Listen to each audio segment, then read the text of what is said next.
Welcome to Sweet Life Beat Life. We hope this video helps. Many individuals wonder about TDS on rent, especially as tax regulations evolve. Knowing the correct procedure helps you stay compliant and avoid unnecessary fines. This video provides a full, step-by-step guide tailored for the 2025 financial year, making the process clear and straightforward. We'll cover who needs to deduct, how to calculate, and the exact steps for filing your return online. Let's ensure your TDS filings are perfectly in order. Understanding your obligation is the first crucial step for TDS on rent.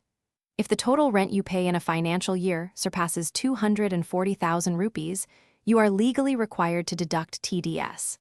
This specific rule applies to individuals and Hindu undivided families, simplifying the process by not requiring a tax deduction and collection account number, or TAN.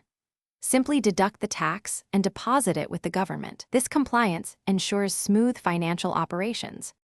The deduction rate for TDS on rent is straightforward but crucial to get right.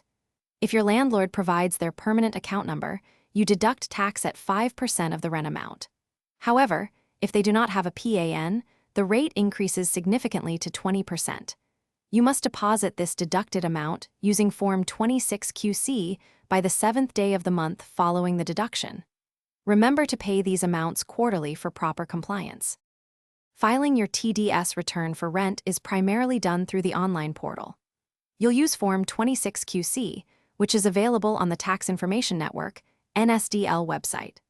The process involves accurately entering details such as the tenant's PAN, the landlord's PAN, the rent amount, and the period for which the rent was paid.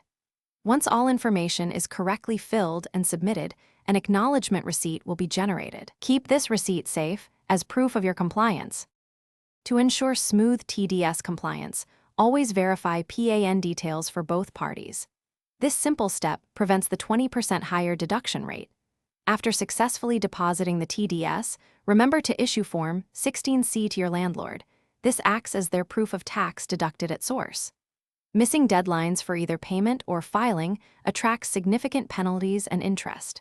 Staying organized and proactive will save you time and money, ensuring your TDS on rent is handled perfectly for 2025.